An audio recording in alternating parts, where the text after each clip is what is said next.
Aqui, ó. Muito bem, deixa eu só dar continuidade aqui então. Assim, doisinho que tem problema. Nós estávamos falando sobre a pessoa jurídica, então, aqui, ó. Né? E aí tem questões diferentes. O patrimônio da pessoa jurídica é próprio dela, é uma pessoa própria, sozinha, que vive e é responsável por todas as obrigações no que se refere ali à atividade típica de empresa, porque ela é o empresário que não pode ser confundido com as outras pessoas, que são eventualmente os sócios daquela sociedade. Então nós não podemos falar aqui em blindagem patrimonial, patrimônio, não. O que nós temos aqui é uma separação efetiva. O que é da pessoa jurídica criada é dela. E quando eu coloco assim essas ideias da pessoa jurídica e faço esse quadrado retângulo, eu estou só dizendo que isso não confunde com o patrimônio dos sócios, das pessoas que criaram aquela pessoa jurídica ali. E não pode confundir. São pessoas distintas, cada um dentro do seu universo. Se tivermos um credor e se existir a pessoa jurídica, o credor vai cobrar daquela sociedade, dependendo do tipo de sociedade, sociedade limitada, sociedade anônima, e não vai confundir aqui com o patrimônio dos sócios. A não ser, e aí vem uma situação clássica que está trazida para a gente lá no nosso artigo 50 do Código Civil, a não ser que nós estejamos diante de uma situação, e aí você tem que saber sempre, tem que estudar sempre que o artigo você não pode deixar de ter conhecimento do artigo 50 do Código Civil, que trata justamente para nós o seguinte, vamos lá no artigo 50. O artigo 50 do Código Civil fala para gente, ó, se tiver abuso, em caso de abuso da personalidade jurídica, caracterizado pelo desvio da finalidade, ou seja, se você estiver utilizando a pessoa jurídica para causar prejuízo para os credores, se você estiver abusando, se você tentar ocultar patrimônio, se tiver desvio de finalidade, abuso da personalidade jurídica, e personalidade jurídica é essa distinção entre o que é da pessoa jurídica e o que é dos sócios, se tiver um abuso, caracterizado por desvio de finalidade, pela confusão patrimonial, o juiz, a requerimento da parte, por isso que a aula fala do incidente de desconsideração da personalidade, ele tem que ser provocado, tem que pedir isso para o juiz. Né? Você vai se deparar, aquela pessoa que agiu com esse abuso, vai se deparar aí, né, com a possibilidade, né, de desconsideração de certas e determinadas relações obrigacionais, estendendo, portanto, aos bens particulares dos sócios ou administradores beneficiados por aquele prejuízo. Então, numa exceção, não é regra, se tiver ali aquele abuso, o que vai acontecer? Não vai ter essa diferenciação, né? E vai ser desconsiderada essa eventual proteção, que não é uma proteção, essa diferenciação aqui, ó, entre o que é efetivamente patrimônio da pessoa jurídica, você não vai levar em consideração essa limitação patrimonial. Ou seja, vai seguir uma situação em que não teria essa proteção. Vai desconsiderar, não vai levar em consideração. Então, vai chegar aqui, eventualmente, nos bens do sócio, porque você não vai ter, eventualmente, essa diferenciação. Então, existindo um credor, ó, o credor não vai encontrar essa barreira, esse credor, portanto, vai poder ir aqui nos bens, eventualmente, dos sócios. Isso é desconsiderar a personalidade jurídica. Tem que ser pedida, só vale em relação a esse credor, e só vale esse credor que pediu, claro, e só vale para determinado ato que for pedido. A pessoa jurídica continua existindo normalmente. Então, incidente de desconsideração da personalidade jurídica também se mostra uma aula fundamental para o entendimento, E tudo perpassa por essa ideia de você ter uma diferenciação entre o que é bem da pessoa jurídica, tudo volta lá atrás, ó, pessoa jurídica e pessoa natural. Tá bom? Pois não.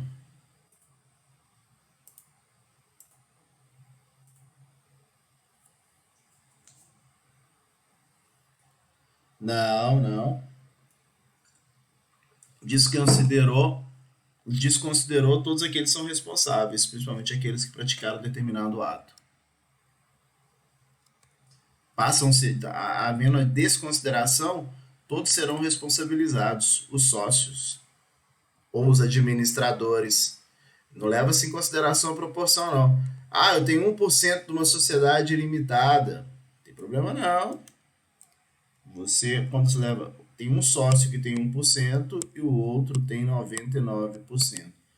Isso funciona enquanto tem a sociedade. Não tendo a sociedade, olha, o que, que você tem? São os sócios A e B. Então, esse credor aqui, ó, desconsiderou, vai encontrar aqui. Ah, mas eu tenho só 1%. Não tem problema não. Você pega o contrato e cobra lá do B, se eventualmente você tiver que ter feito pagamento maior para esse credor. Entendeu? Eu acho que era essa que era a pergunta, né? Me ajuda, por favor. Ah, então é dessa forma aí. Tranquilo? No que se refere aqui à aula de nome empresarial, você tem que saber o que, que é firma, não tem jeito. E a firma, ela tem uma firma individual, que é utilizado pelo empresário individual, que é realizado pelo empresário individual. Gente, eu peço desculpa que é difícil escrever isso aqui, tá? Eu só vou só tentando colocar um pouquinho mais lúdico para não ficar só falando, mas vou falando aqui, peço perdão, os desenhos, essas coisas todas. Você tem a firma individual, que é usado pelo empresário individual, você tem que saber o que é, para que serve, como funciona, que é o próprio nome do empresário individual, é o próprio nome do seu Antônio, podendo colocar o ramo de atividade, essas questões todas. Você vai ter uma firma coletiva, que é uma sociedade que vai ter o nome dos sócios, porque firma é sinônimo de nome, quando nós falamos firma, por isso que existe lá reconhecimento de firma em cartório, para ver a autenticidade, para poder reconhecer quem é aquela assinatura, reconhecimento daquela pessoa, reconhecimento daquele nome. Né? Então você vai ter também firma coletiva, que é alguns tipos de sociedade que utilizam quando tem o nome dos sócios, e aí a responsabilidade daqueles sócios é ilimitada, ou seja, os sócios também respondem juntamente com a pessoa jurídica se faltar bens, tá? E você vai ter que saber também o que é denominação social. Lembra aquela questão antiga de denominação social. Lembrando que aquela ideia de razão social, isso era do Código Comercial de 1850 que foi revogado, né? Então hoje que nós temos a denominação social, que é fácil de identificar. É quando nós temos, por exemplo, Belo Sol SA, Sociedade Anônima, olha, a partícula identificadora, Belo Sol Limitada, Comércio e Representação Limitada, Comércio de Frutas, então Belo Sol, né? Comércio Limitada. Então nós temos aqui modelos de denominação social. A denominação social, diferentemente do que acontece com a firma, nos diz que é um empresário coletivo, que é uma sociedade, só que utiliza seu elemento fantasia. Não utiliza o nome do sol, o nome do sócio. Né? Belo Sol é um elemento fantasia, né? Assim como capacete, indústria e comércio. Ninguém chama capacete. Então é só saber essa diferenciação entre os tipos e nomes empresariais. Tá? Pois não.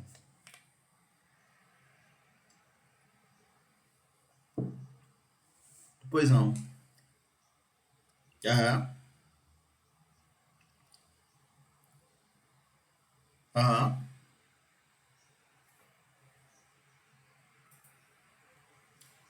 Automaticamente viraram pessoas jurídicas na modalidade de sociedade limitada, unipessoal agora, com apenas um único sócio.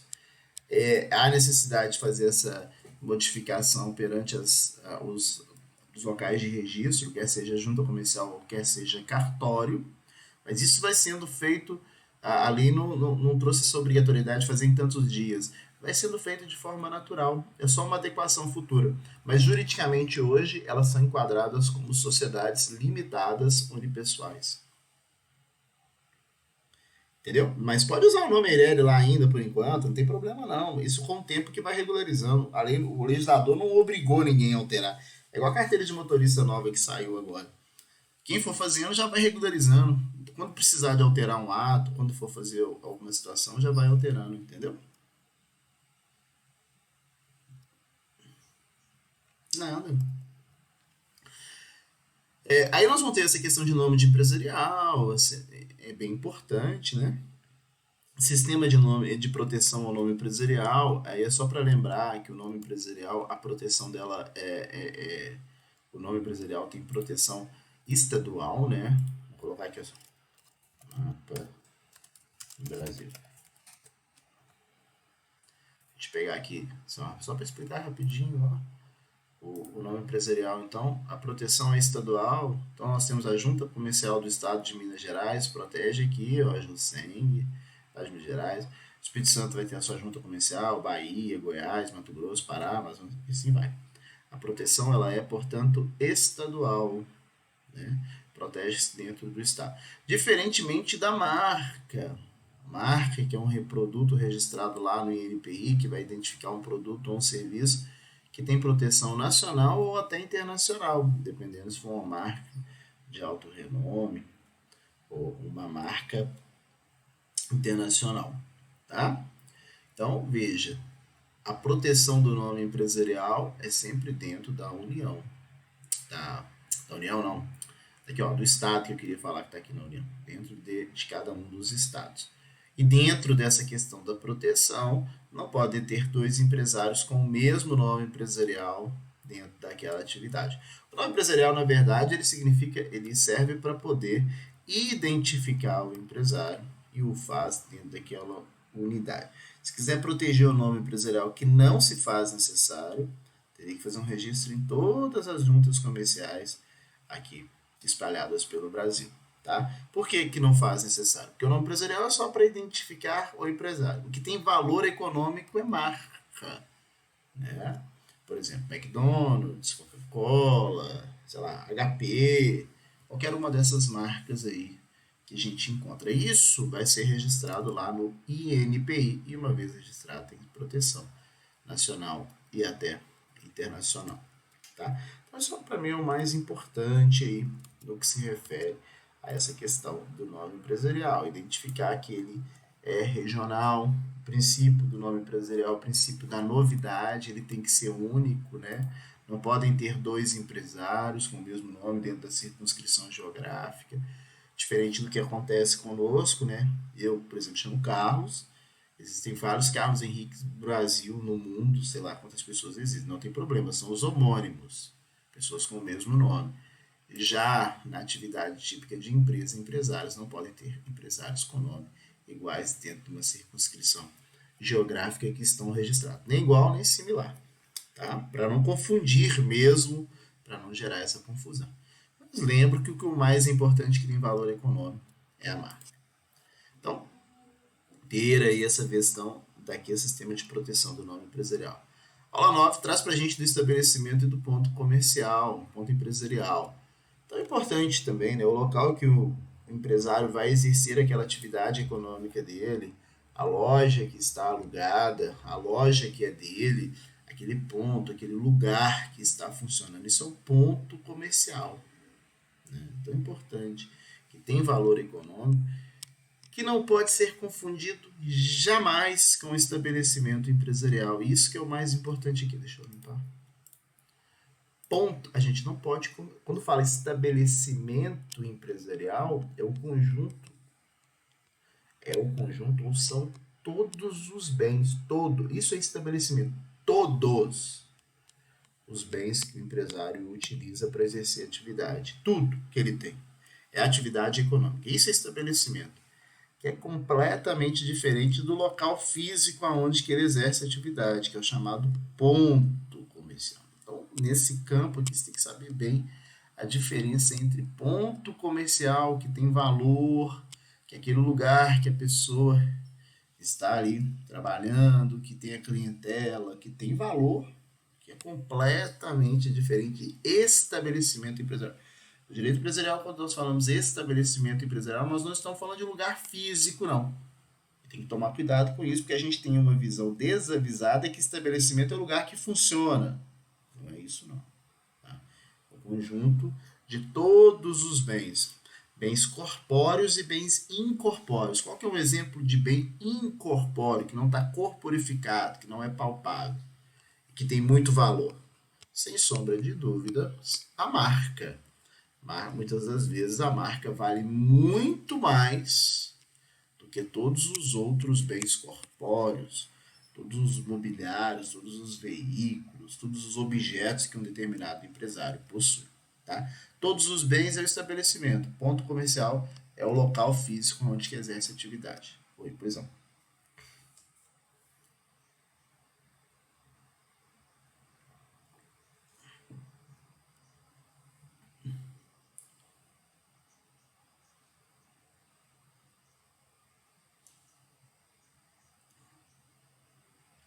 Se você falasse dentro do estabelecimento empresarial, você está falando que, tecnicamente falando, isso está equivocado, porque o estabelecimento empresarial é o local, é todo o conjunto de todos os bens.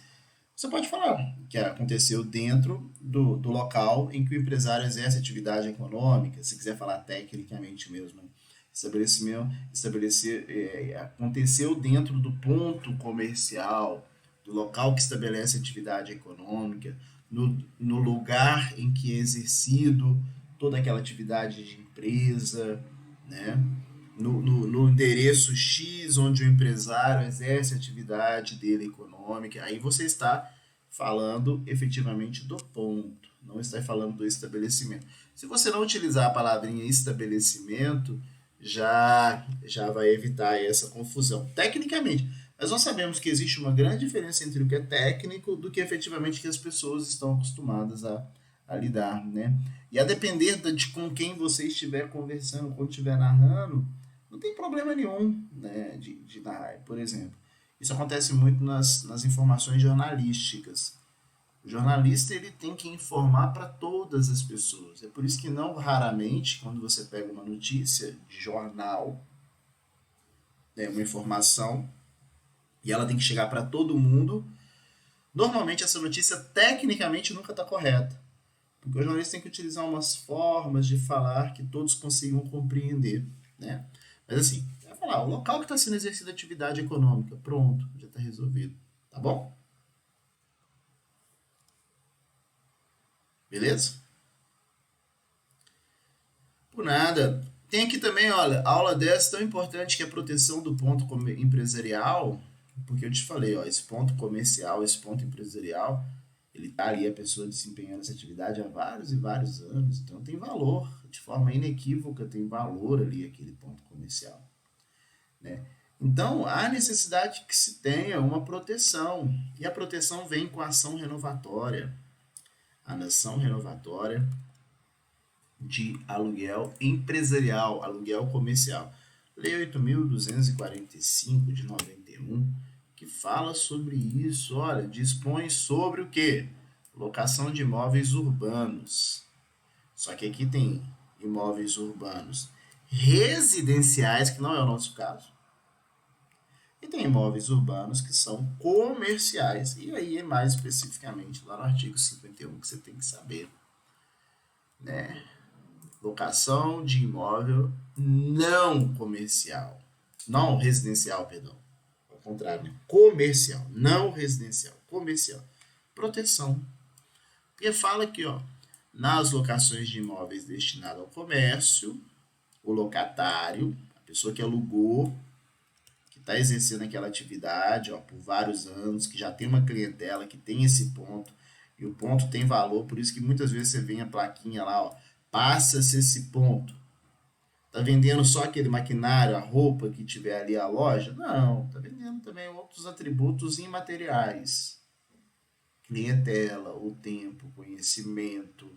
As pessoas já estão acostumadas a ir ali. Os outros atributos estão vendendo também. Então, para manter aquele local ali, quem está alugando, tem o direito de renovar na renovação do contrato por igual prazo do último contrato, né? De forma compulsória. Quem é o dono do imóvel não pode fazer nada, desde que sejam cumpridos esses requisitos. Você tem que saber. O contrato a renovar tenha sido celebrado por escrito e por prazo determinado. Tem que ser por escrito, tem que estar formalizado num contrato, e com prazo 1 ano, 2 anos, 3 anos, 4 anos, 5 anos.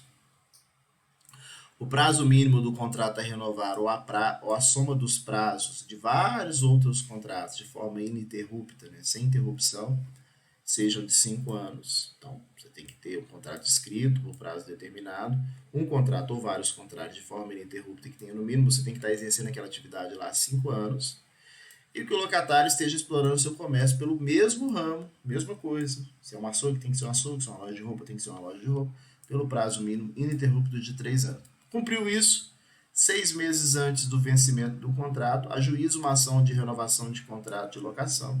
Esse contrato vai ser renovado de forma automática, justamente para proteger o ponto comercial. Então você tem que tomar cuidado com isso, olhar bem nessa aula a possibilidade dessa ação de renovação de contrato de aluguel.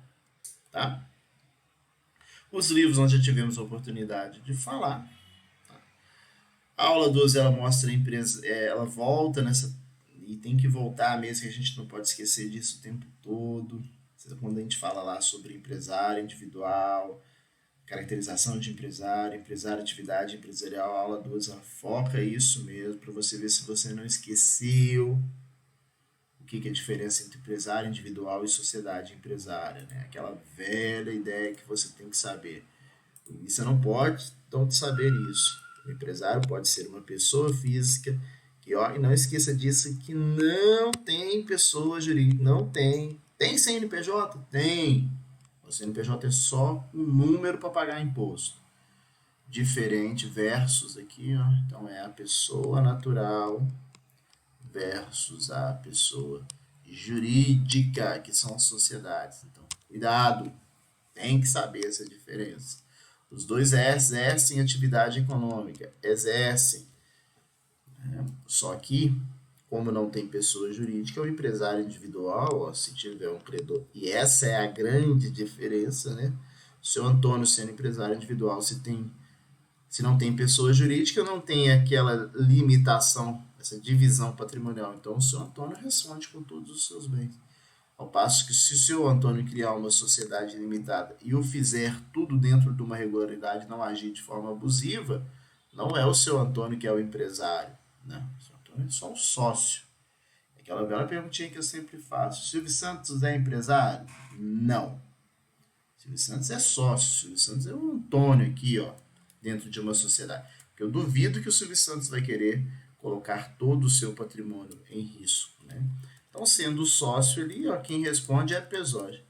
É o empreendedor, que é diferente. Uma pessoa que está empreendendo, e quem está empreendendo não quer colocar em risco. O empresário é a pessoa jurídica aqui, ó. É o baú, é a telecena, é, sei lá, o SBT. Esse é o empresário, é a pessoa jurídica. A gente não precisa nem de saber quem que é essa pessoa, quem são essas pessoas.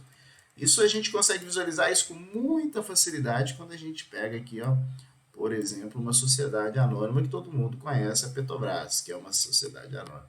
Quem são os sócios da sociedade anônima Petrobras? Por exemplo, eu sou sócio da Petrobras, eu tenho ações da Petrobras. Mas ninguém sabe disso porque a sociedade é anônima. E, na verdade, não é anônima a sociedade. Quem são anônimos são os sócios, né? Mas eu e milhões de pessoas, né? Milhares, milhões de pessoas, inclusive o Ministério das Minas e Energias, que é da União, porque a Petrobras ela tem um capital público e privado, né? Tem patrimônio, tem capital nosso, dinheiro privado, e também tem dinheiro do contribuinte. Quando eu falo nosso, eu sou do contribuinte, porque não existe dinheiro público, né? Tem dinheiro do contribuinte. A gente paga imposto, o dinheiro é nosso, né? Então a União é lá pelo Ministério das Minas e Energias, tem 35% das ações. Essa a gente sabe, porque toda hora a gente vê a União da Petrobras. Mas, por exemplo, quem são os sócios do Banco Bradesco, do Banco Itaú? Esses daí eu não sou sócio, não, porque eu não tenho ações de banco, a não ser que seja a ação do Banco Inter. Mas fora isso, quem são esses sócios? Não sabe. É a mesma ideia, não precisa saber. Que a gente sabe quem que é o empresário, que é o responsável por tudo. Quem que é responsável pelos créditos, pelos débitos, pela atividade toda da Petrobras? Eu, como sócio, ou a Petrobras? A Petrobras. Quem que é responsável por eventualmente uma matéria que sai lá no SBT? O Silvio Santos ou o SBT? O SBT. Ah, houve abuso. Aí pode ser que entre na seara dos sócios se tiver desconsideração da personalidade jurídica. Então, tem que saber bem essa questão aí, tá? Ver essa questão empresarial e função social, só para fazer uma leitura ali, essa importância, né?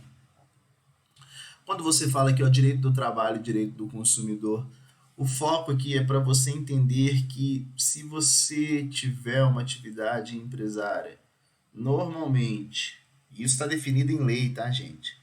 Se você tiver uma atividade empresária, não tenha dúvidas, está definido em lei, lá na CLT ou no CDC, Código de Defesa do Consumidor, lá na CLT, artigo 2º e 3º, no Código de Defesa do Consumidor, lá no artigo 28, mais especificamente no parágrafo 5º, que é o Código de Defesa do Consumidor, que CLT, Consolidação das Leis Trabalhistas, né? Se tiver empregado ou consumidor e se causar prejuízo para o empregado ou consumidor, esquece essa divisão patrimonial da sociedade limitada, por exemplo. Esquece dessas situações em que tem o hipossuficiente. Quem são os hipossuficientes? As pessoas mais fracas nessa balança. Esquece. Não vai ter essa limitação. Vai ter credor? Vai ter credor. O credor vai ter essa... Quando o credor cobrar, vai ter essa limitação? Vai ter essa diferenciação da pessoa jurídica? Não vai ter, não. Você sabe por que não vai? Porque lá vai acontecer, quando encontrar partes hipossuficientes, vai acontecer a desconsideração da personalidade jurídica. Então, essa aula aqui é trazida isso para reforçar, né? Essa questão do direito do trabalho, direito do consumidor, reforçar para você mesmo, reforçar essa ideia de que existe sim parte hipossuficiente, existem partes que são mais frágeis naquelas relações, que nem muitos não nasceram para serem credores. Isso tem que ficar bem claro. O empregado nasceu para ser credor? Não. O empregado trabalha e recebe salário. Eventualmente ele pode tornar-se credor. São chamados credores involuntários. Ele não nasceu de forma voluntária como credor, ele é involuntário. E, portanto, ele vai ter aí uma maior proteção, tá? Ele não, o credor voluntário é um banco. O banco emprestou dinheiro porque quis, credor voluntário. Teve condição de, não tem, né? Mas em tese teria condição de discutir os contratos. Não tem condição de discutir o contrato, porque o contrato é aquele contrato de adesão. O máximo que você pode fazer é aceitar ou não, né? Mas, no caso, o banco que quis emprestar aquele dinheiro é um credor, então, voluntário. E quando ele é voluntário, ele pode revestir de uma certa garantia. Ele pega garantia, ele pega um imóvel, hipoteca, alienação fiduciária, pega um veículo, pega um bem, não importa, tem garantia, pega um aval, pega uma fiança, a depender da situação. O empregado, coitado, não tem como não. Você vai ser empregado de alguém e fala assim, ó, peraí, me dá aqui uma fiança, manda, você vai também ser fiador? Não, porque não é credor, credor involuntário futuramente. Aí vai acontecer a desconsideração da personalidade jurídica. Isso aqui é para reforçar essa ideia. E aí, depois disso, nós já começamos a ver os contratos empresariais, né? E trabalhando sobre essas questões dos contratos empresariais, a gente ficou perdido aqui uma pessoa jurídica numa aula aqui, ó, das pessoas jurídicas. Eu não sei porque não ficou nomeado. Ah, ficou muito tempo fora aqui, rapidinho. Então, ó, peço perdão. Essa aula da pessoa jurídica tá perdidinha ali, não colocou o número. Agora que eu vi isso aqui batendo aula, visualizando. É importante também, volta lá naquelas primeiras, diferenciação entre pessoa natural e pessoa jurídica. Cadê minha aula aqui, gente? Teoria. Nossa. Vocês viram aí, tem pouca atividade, poucas aulas. Tá perdidinha aqui, né? Cadê ela? Deixa eu entrar em qualquer uma aqui. Necessária a aula. Ficou sem número. Vi agora. Depois eu vou pedir para alterar também. Importante ver aqui, ó. Aí você consegue ver essa questão de pessoa jurídica, como é que ela cria, como é que ela é criada, né? Não deixa de ver essa aula, não? Para fazer aquela diferença entre pessoa natural e pessoa jurídica. Entendo ser bem importante, tá? Bem interessante ver essa aula aqui também. Quem tiver dúvida ainda nessa questão da pessoa jurídica, tá? É bem importante. Era para estar junto com a 2 aqui, ó. Não sei o que aconteceu quando cadastraram lá para mim. E eu vi isso agora. Junto com a 2 aqui, ó. Né? 2, pessoa jurídica, eu vim na 3 aqui. Mas não deixa de ler ela, ó. Depois eu vou pedir para fazer uma renumeração aí pra gente. Tem alguns outros contratos aqui, ó. Contratos empresariais. Tem essa ideia, né? Contratos comerciais de uma forma global mesmo, né? Pois não.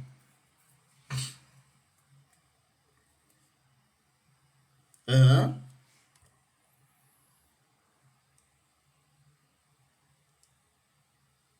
Uhum.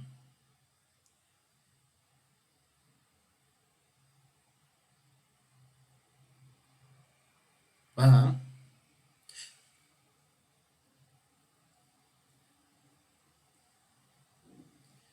Mas é para isso mesmo. E quando a gente está na família hoje, trabalhando com ciclos de, de, de aprendizagem, foi pensado para isso mesmo, para que nós tenhamos uma redundância das disciplinas, no sentido de que o professor Bernardo terá uma visão mais para regras gerais dos contratos, normas gerais, ele vai aprofundar isso mais com você, vai passar isso mais com você, as questões relativas aos contratos, as regras gerais do contrato.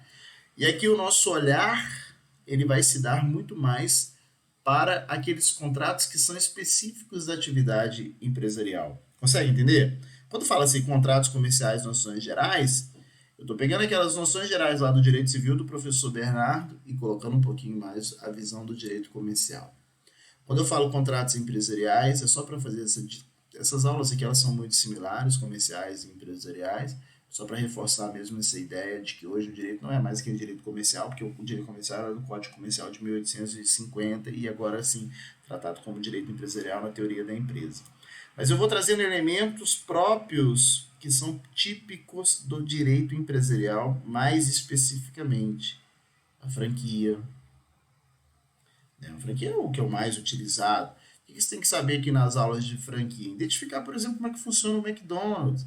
Saber diferenciar que o que está acontecendo ali, na verdade, é um contrato de licenciamento, né? Aquela pessoa que está explorando ali aquele McDonald's, lógico que todos os contornos da franquia, né? Aquele contrato em que está uma exclusividade da utilização, do recebimento daquele know-how, mas em contrapartida a necessidade de pagar royalties pelo uso da marca, ter que comprar só os produtos de uma determinada pessoa. Aí quando a gente vê aquele ali, o McDonald's, saber, por exemplo, aí voltou o espaço, que o McDonald's ali são pessoas jurídicas distintas, são empreendedores que vão criar a pessoa jurídica da melhor forma ou vão ser empresários individuais. Pouco provável de ser empresário individual, que nós vimos que responde com todos os bens. Normalmente vai ser criado uma pessoa jurídica. Normalmente no Brasil é criada uma pessoa jurídica na formação de sociedade limitada, né, e pode ter apenas um único sócio, como vimos. E essa pessoa que vai ter o empreendedor aqui, que foi o sócio que idealizou aquele negócio, vai, por exemplo, comprar uma franquia do McDonald's. Então são pessoas distintas, vai usar a marca, vai usar os produtos, vai ter aquele know-how, o conhecimento, né? Então é identificar como que funciona melhor esse contrato. Quando nós falamos em contrato bancário, é justamente aqui o que você deve ver aqui o mais importante do contrato bancário é identificar que existem regras próprias que vão defender o consumidor, né? Porque os contratos bancários são muito contrato de adesão, aquele contrato que você não tem muito o que alegar ali. No contrato de seguro, justamente para você ter essa visão que na atividade típica de empresa utiliza-se muito o contrato de seguro, né? Nós temos aí, por exemplo, o seguro para os administradores, seguros para os sócios, porque pode acontecer desconsideração da personalidade jurídica. Quando nós falamos em uma atividade econômica grande, por exemplo, o seguro de ou, que é aquele seguro para membros de conselho de administração, porque a atividade é muito grande. Então é bem interessante essa ideia. O arrendamento mercantil, que é o leasing, essa possibilidade de se eventualmente alugar algo e ao final decidir se vai ficar ou não, porque se o aluguel fosse simples, você não teria condição de comprar. A Factor, que é tão utilizado com os títulos bancários, né? Quando nós estamos ali falando de desconto bancário, alguém tem uma nota promissória, tem um cheque, é para ter essa visão desses títulos que vai até uma instituição financeira, entrega aquele título que vai vencer futuro, uma nota promissória que vai vencer daqui, uma duplicata, melhor dizendo, né? Porque a nota promissória não é tão usual, mas a duplicata assim. A duplicata vai vencer daqui a 90 dias, você precisa do dinheiro hoje, você entrega para o banco torna-se credor daquela pessoa, o banco vai receber daqui a 90 dias, em contrapartida ele te entrega o dinheiro hoje, né? Isso é uma oportunidade de desconto, mas a Factory acontece isso também, né? Essa ideia de antecipação. O banco não é Factory, né? Mas tem um contrato próprio da Factory. Transferência de tecnologia, contratos também que vão ver essa ideia. Então, aqui, agência de distribuição, busca de patentes, são todos contratos, concorrência desleal, contrato. Enfim, aqui mais vai ser uma introdução ao endereço, introdução ao direito digital para poder falar sobre essas questões de assinatura. Essas aulas aqui, quando a gente passa mais para tecnologia, elas são mais para a gente poder entender melhor que hoje não é única e exclusivamente os contratos, eles não são firmados mais daquela forma antiga de precisar do papel e da caneta, né? São coisas que vão só mais acrescentar, principalmente aqui finalmente dados de proteção, proteção aos dados pessoais.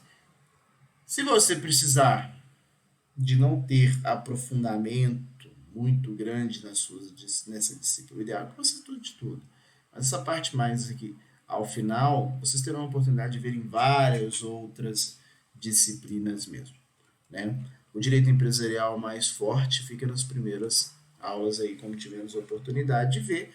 E os contratos aqui é só ter uma noção de cada um desses institutos que estão sendo trazidos aqui, sem a necessidade, eventualmente, de um aprofundamento tão grande. Isso só é uma visão para aqueles contratos que são mais utilizados pelo o direito empresarial, que mais sim, reforçando aquilo que foi dito, que também utiliza muito lá do professor Bernardo na parte de direito de contrato.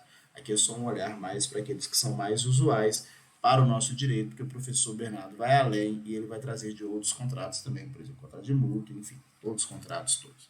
Tranquilo?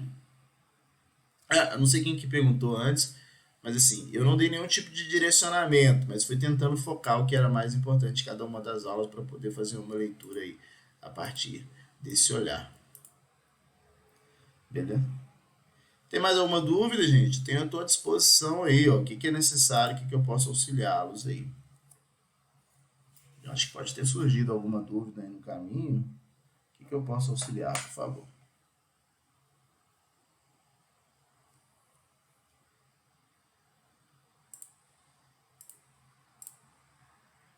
E foi feita uma pergunta lá atrás também, desculpa, eu esqueci de falar. E da leitura aqui dá para fazer uma prova? Oxe, claro, excelente. A gente tem um material aqui grande, né, vasto. É, que eu acho interessante também, assim, né, e que eu faria, porque fica mais fácil até para a gente sentir melhor, cada uma dessas aulas que tivemos a oportunidade de ver, pegar o ponto central aqui, não deixar de fazer, por exemplo, né, não deixar de fazer as questões dos exercícios, no sentido de que nós temos aqui na plataforma A, por exemplo, né, lá no Saga, as questões fechadas, e lembrando que a nossa prova vai ser de questões fechadas, né? Então, assim, esses exercícios que são questões fechadas, eu acho que é bem interessante focar neles também. Não que quer dizer que vai ter, vou copiar uma questão dessa aqui, vai ter isso na sua prova. Não, não é isso.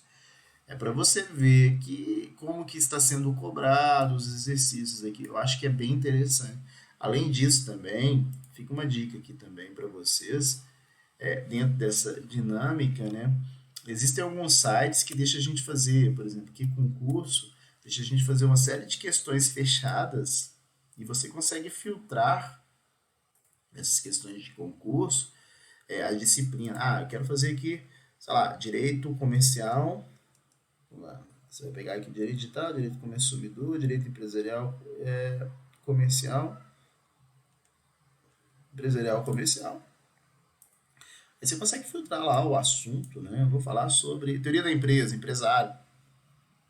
E vai aí, utilização, título de crédito. O título de crédito não precisa para isso, mas empresário, nome empresarial, registro, bens, utilização, propriedades, contratos empresarial, representação, franquia. Então, você tem aqui uma série de questões que também. É lógico que aqui tem milhares de questões, né? Tem 1 milhão de questões aqui, só nesse filtro de direito comercial empresarial. Mas dá para ir treinando. Eu acho que o treinamento facilita até para ter uma visão dessas questões que são cobradas, né? Eu gosto sempre de falar isso com todos os meus alunos para treinar, treinar, treinar.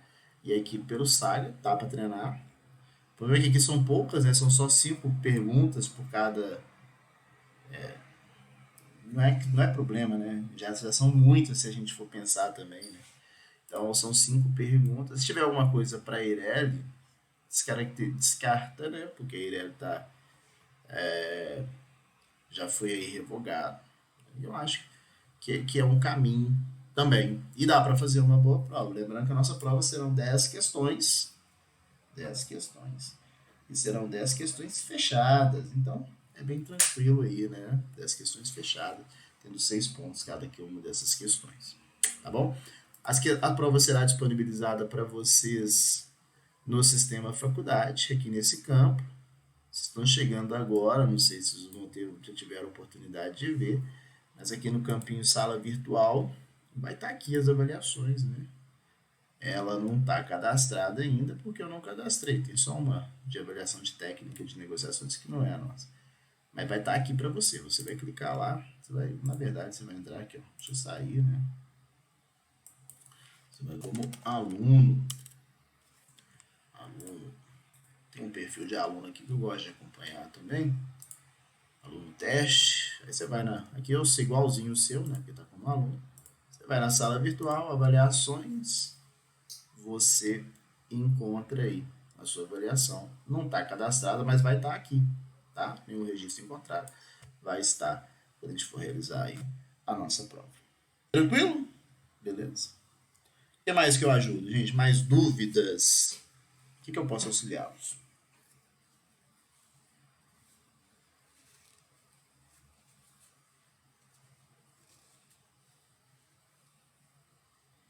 Que bom, Agora eu penso que é treinar, focar aí nesses pontos principais mesmo, né? Tentar fazer esses exercícios. Eu acho que aí dá para poder ter uma visão interessante, vamos assim dizer, da nossa disciplina.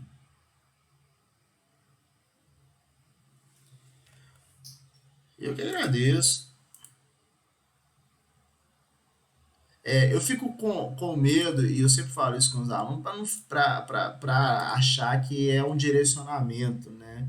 Ah, é só aquilo que vai cair. Não, eu fico tentando colocar os pontos principais mesmo ali, porque essa questão de direcionamento é tão difícil, até mesmo porque essa questão, a prova, são bancos de questões, né? E eu nem me lembro quais são as questões que estão. Claro que as questões são todas próprias e vão ser de acordo com a nossa disciplina. Mas, assim, mesmo se eu quisesse ter um direcionamento, eu não saberia, porque são escolhidas de forma aleatória as questões, entendeu? Eu peço perdão nesse aspecto aí. Mas eu tento deixar bem claro que esse direcionamento é ruim, porque a gente tem que tentar pegar o que é mais importante mesmo. O mais importante fica mais fácil de ver. Beleza? Então tá bom, então, gente. Tchau, tchau. Obrigado. Até mais. Tchau, tchau. Com Deus.